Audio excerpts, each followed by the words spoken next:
Okay, we are up and going. Like I said, the video, this video, will go up on YouTube by the end of the day today.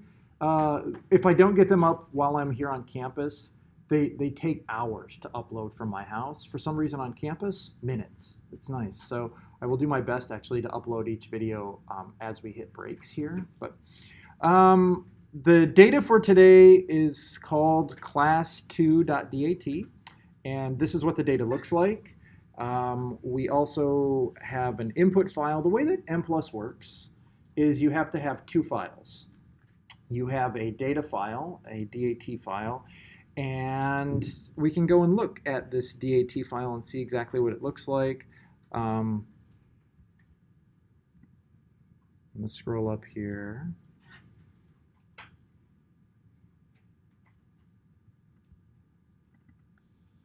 It is a simple comma delimited file. I think it's in week 2. I'm going to sort this. Oh, those where? So you just open for class new INT file, that's it? Yeah, but you can go ahead and open it, and I'm going to walk you through like why it won't run, because it probably won't run right now. And I'll explain why. So this is class2.dat. This is the data file. And that's what it looks like. It's just a bunch of comma delimited data, right? And when you go to put something into MPlus, that's the way that it works.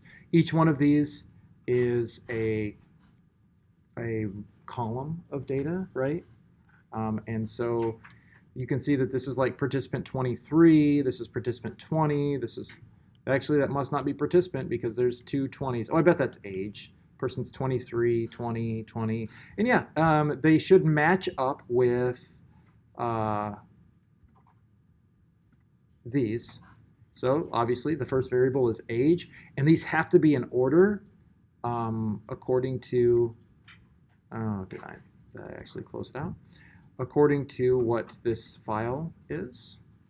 So the second category is going to be sex. You can see it's a 0, and so it should be all zeros and ones. There's a 1, a 0, and like most college student data, there's going to be more zeros than ones.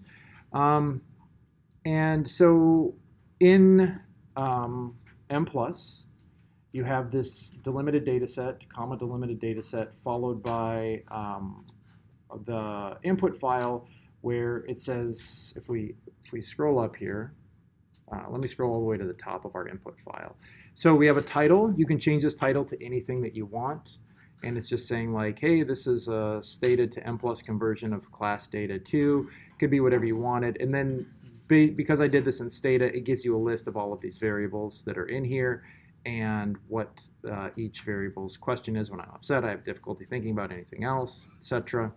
None of that is really important. All of it can be deleted if you want. It doesn't matter. It does need to say title, and then you can have whatever title you want, but MPlus requires that.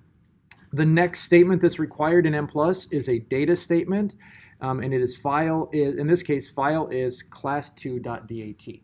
Now, MPlus does a, depending on the type of statistical software you use, you will or will not have to specify a path to get to your data. MPlus, you can specify the path using just like folders. So for example, if we look up here, oh, it's not actually, that's interesting. I thought that this would have like a folder specified, but it doesn't. Regardless, as long as your input file is saved in the same folder as your data file, MPlus will just pull the data from that folder, right? So you don't have to specify a path. But somebody, Anthony, was it you? Somebody just asked if all you needed open was the input file, right? Or the data file or something. Who asked that? Was that Richie? Was that you? I didn't ask it, but I was thinking. Yeah, so what I will often say is, okay, download the data file and the input file and save it in the same folder on your desktop, right? That's the way that I typically operate, although I save a lot of stuff on Dropbox. Don't tell the university, shh, because we're not supposed to use Dropbox for anything apparently. But I pay for it myself. What are they going to do? So we should have them both in the same. They need to both be in the same folder at somewhere. And if you're like VPNing into an M Plus software on some other computer, be aware that it technically has to be saved in a folder on that computer in order for M Plus to access it, right? Like M Plus, you can't save it on a folder on your computer and then VPN to another computer. And so if you want to VPN in, make sure that you've downloaded the data in the input file prior to class so that you don't have to go and do that. Or if you are especially slick and know how to VPN in other places, then have at it. But anyway, so we have this data statement, then we have our variable statement, and our variable statement needs to match our data exactly. Sometimes we will have a bunch of names and then we'll go back and we'll add a new variable. Like we'll say like, oh shoot, I should have centered these variables before I moved them over to M+. Just a few quirky things with M+. M+ can center your variables, but I'm going to teach you guys something today about adding plus and minus 1 standard deviation that M+ doesn't like if you've centered your variables using M+. The centering function is fantastic when it comes to doing things like latent growth curve modeling and multi-level modeling. And so we're going to use it a lot when we get to that. Right now, because we're going to be probing simple slopes, it's better to not use the centering option. So I'm just not even going to walk you guys through it just yet. Anyway, those are all of the variables that are in this data set. And you can see at the bottom here, I've already centered variables that we're going to use in our analysis. And so we have DTS. This is distress tolerance. By the way, I do alcohol and motion research, so most of the data that you will work with, if you haven't been in my class before, winds up being alcohol and emotion types of data. So we have distress tolerance, negative affect, drinking, emotional instability or affect lability scale, impulsivity, and then we've got some interactions there that we're going to maybe look at. And that's it. Then we have our missing statement. The way that M+ works from this point forward is you specify the variables, the observations, and the type of analysis that you want to do. So in this case, the first thing that we need to specify is the variables that we're going to want to use for our analysis. Anybody know how to do that? No? All right. So what we do is we say useVar R, and then we put whatever our use variables are. It's super easy. You can also say, if you want to specify useObs R, let's say that we only wanted to include people who drink. We could say useObs R, and I'm only going to put this because I know what this is. That means we have the audit up here, right, as one of our variables. You can see it's in this data set. And the audit 1 says, how often do you drink? And the answer are 0, never, to 4, which is every day. And so if we wanted to just include people who drink, we would say useObs R audit 1 is greater than 0. That means if they say that they never drink, we exclude them from the analysis and we include everybody else. Make sense? We're not going to do that for this data set because I already have the data centered and it's centered across everybody. So we're going to keep it the same. What you can do that I find helpful is you can just put a little exclamation point, and for coders in here, an exclamation point just removes that line of code. Who's a coder? There's 2 ways to do this actually, and M+ only allows you to do 1. Nobody in here knows how to code? Wow. It's not really coding. I hate SPSS. Okay, so yeah, there are a couple of different ways to code. One of the most common ways is this, like the exclamation point. There's also like the asterisk slash and then the slash asterisk, and that will put that will portion out like a huge chunk of code or whatever you want when it comes to coding. But M+ doesn't recognize that. Stata does, because Stata's better. No, I like Stata, but all right. So we're going to remove that for right now, and you'll notice that I'm not adding any variables to useVar just yet. And that's because we're going to do another function that I think is especially helpful when it comes to looking at interactions in M+. And the first thing that we're going to do today is we're going to look at some interactions. This is also known as what? Moderation, right? So we're going to say define, and we're going to create some variables. M+ allows us to create variables. So we have distress tolerance centered. So let's go C DTS equals, we're going to grab this variable. That is our centered distress tolerance. We're going to have CALS equals our centered emotional instability. And then let's do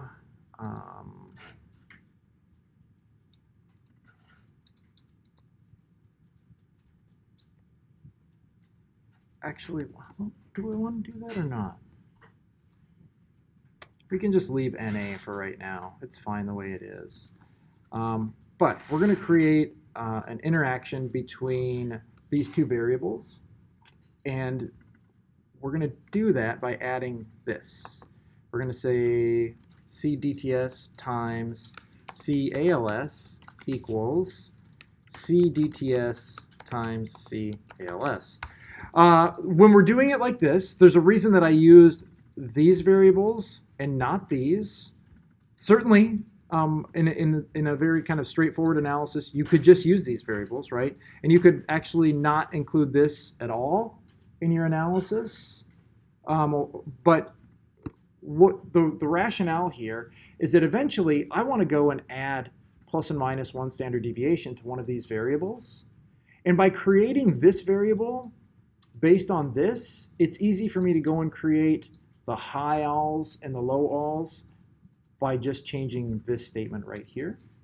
That maybe doesn't make a ton of sense right now, but it will in just a second. Now that we've created these variables, we need to add them up here. CDTS, CALS, and CDTS by CALS. And we're going to add NA. I'm going to do this. I'm screwing something up right now. I just want you guys to be aware of this. I'm putting negative affect right here at the end of our use_var statement. And M+ is going to give us an error. And I just want you guys to see this error as we move forward. So just be aware that this statement right now is incorrect. We'll come back and fix it. The next thing that we have to do is we have to specify the type of analysis that we want to use. And for type of analysis, if you're just doing a straightforward path analysis, regression analysis, something like that, then all you have to do is specify the estimator that you want to use. M+ has a bunch of different types of estimators. We'll talk about them in more detail later on in the class. The two most common estimators that we use are maximum likelihood and maximum likelihood with robust standard errors. The latter of which uses full information maximum likelihood to account for missing data. So there are a lot of ways that you can handle missing data. One of those is using multiple imputation. Another way is just to use full information maximum likelihood. And when you use full information maximum likelihood, it uses all of your data. And under conditions of nested data and conditions with latent variables, research has consistently shown that full information maximum likelihood, MLR, outperforms ML.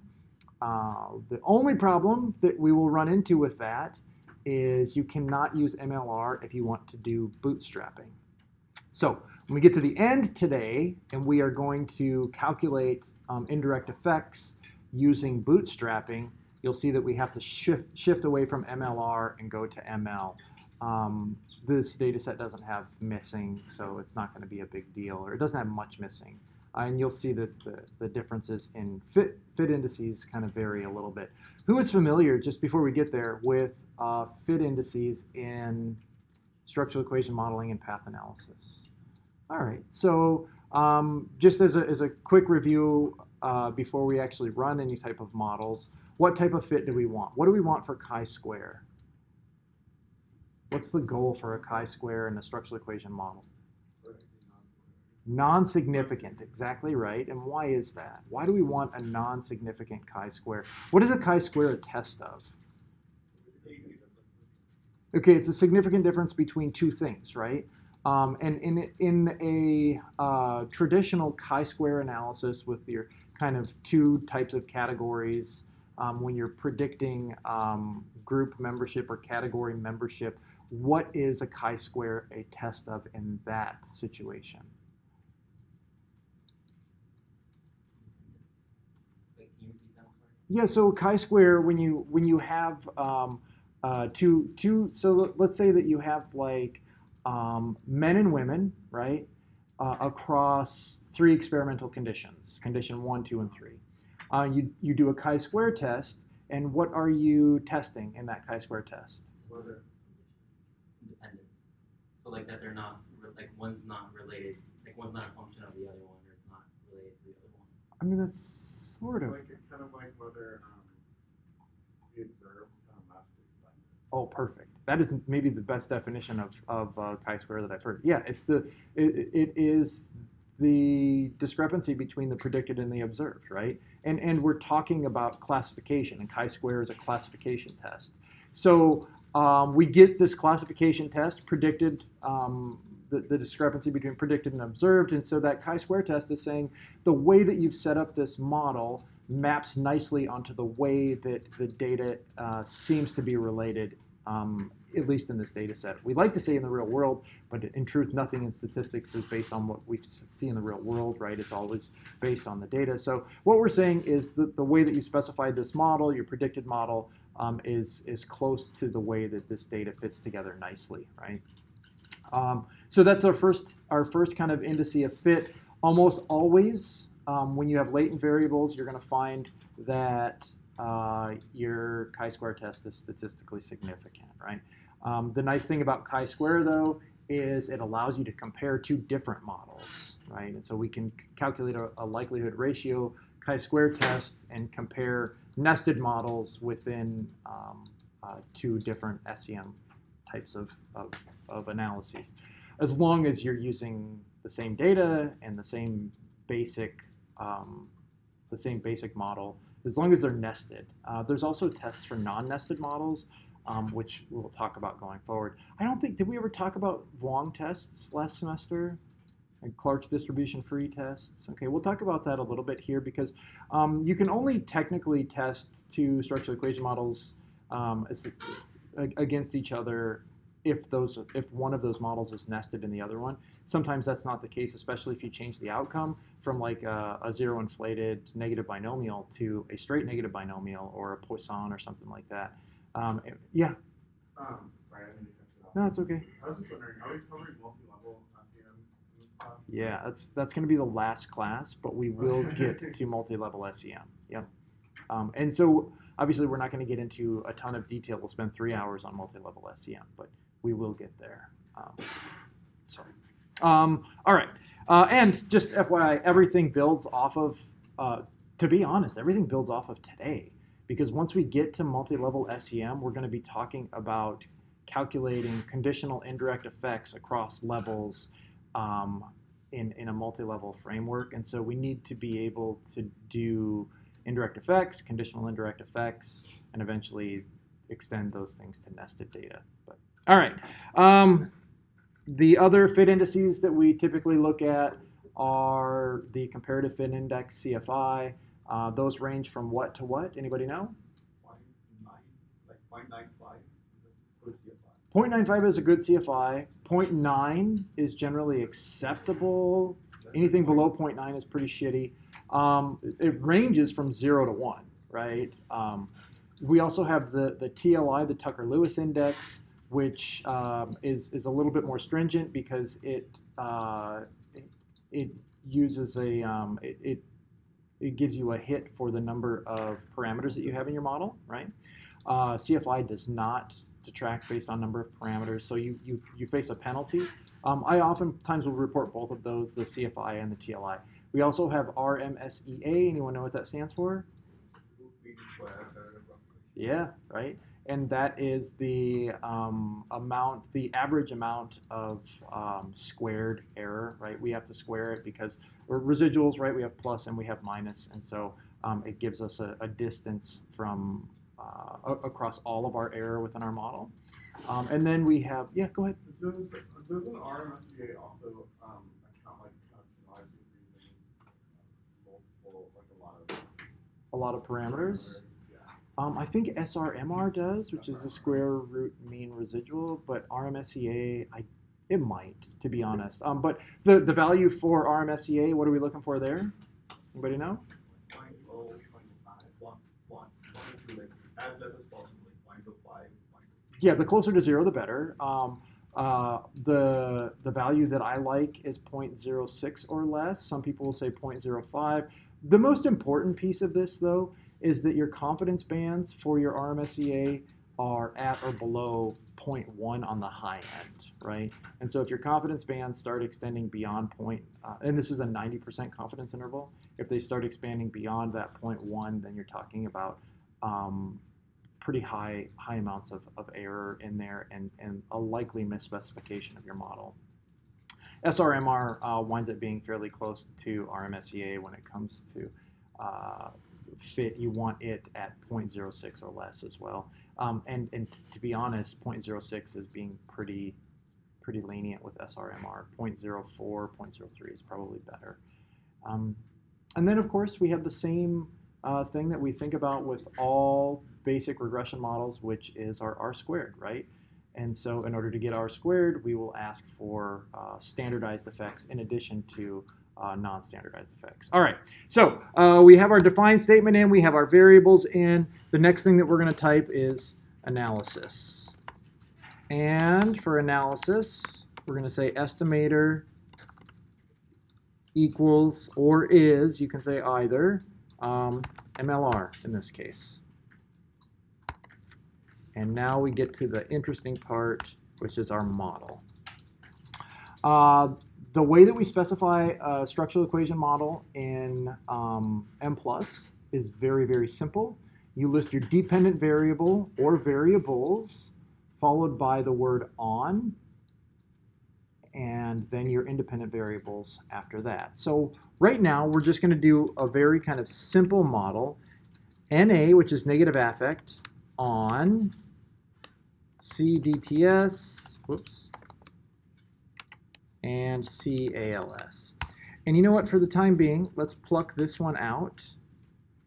And let's just run this just to see like what is the main effects of the stress tolerance and emotional instability on negative affect. So this is a regression model with 2 predictors, 1 outcome, right? Next, we're going to put output.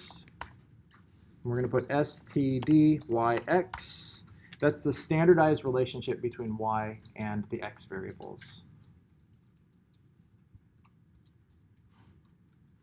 Are we all up to speed so far? Sorry, what did you say that one? It's the standardized coefficients, right? It's the standardized betas. It will give us standardized relationships between x and y. The M+ will give you both. It will give you unstandardized and standardized if you request STDYX. The default is unstandardized. My preference, to be perfectly honest, is unstandardized.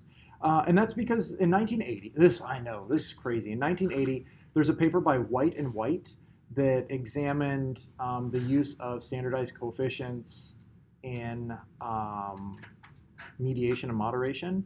And they reached the conclusion that standardized coefficients are perfectly fine for mediation, but that they don't provide the best information when it comes to moderation. And so they suggested that you use unstandardized whenever you're talking about moderation. Everybody has disregarded that at this point. So people will put whatever anyway. And in fact, oftentimes reviewers say like, oh, I want to see the standardized slopes here, and it's understandable. The problem is standardized slopes are just, the reason that they said this is standardized slopes are just not as accurate under plus and minus 1 standard deviation when you start probing those slopes, right?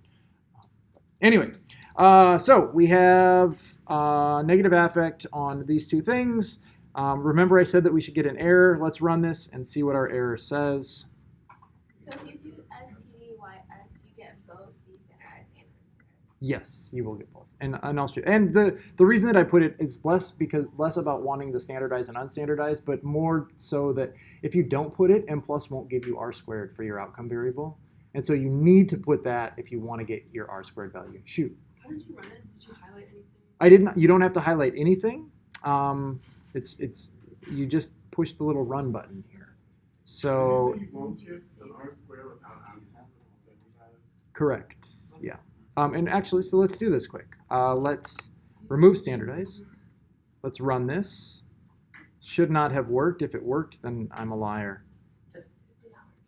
Did not work. And you get, so you're going to get a few things. Let's look at our warnings here. So you can see in these warnings, input line exceeded 90 characters. And that's going to, for audit, audit 4, audit 6, audit 8. And what that means is up here, these things all exceed 90 characters. It doesn't matter. All of that is garbage anyway. And M plus, if though your code here exceeds 90 characters, if you have a really long equation, you'll get that error again because M plus doesn't read anything after 90 characters. And so you might find that your equation is not working, in which case you need to just make some more smaller equations. But anyway, so we have all of those warnings, input warning, and then we have this. This is what's really important. On the use variables list, variables from the names list must come before all new variables created using the define command. The one violating this is calls. So calls is a new variable that we created, right? And the reason that it's violating that command is because NA is not a new variable. That's a variable that's already in the data set. If we look at our names, it's right here, right? So the fix to that is just to move it over here. The variables that you create always have to be listed second or at the end. So if you have variables that you're just plucking from up here, if they're listed in the names, then they have to be listed first under usevar, and then anything that you create and define has to be listed after those things. It's the warning error that I see more often than any other warning error that I have. All right, so let's run this again. It should have worked this time. You'll get this weird little guy here. This is the ugliest figure in the world. Don't ever use this in anything. Make your own figures. My recommendation is to use PowerPoint because I love the figures that you can make in PowerPoint. But anyway, although some figures I will say use Excel for. You guys still getting an error? What's your error? Can you read it to me? Wait, so mine's like grayed out. Like after I got the error, like run. Okay, I'm gonna start us back in the room and work forward. Saying on stop. Mine says unexpected end of file. Okay, I know what that is. Yeah, I have the same one. So like it was fine, and then but like even if you look at like data, it's fine. I don't think it's going to be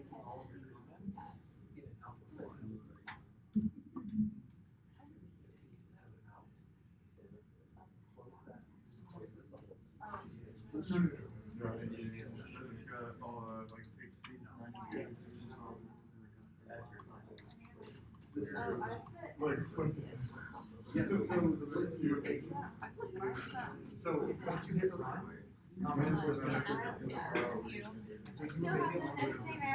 Okay, I think it's been so this is changed. So when I changed this over, I was supposed to You can edit the output wow. Okay. So I just need to change the NA over to the front and then.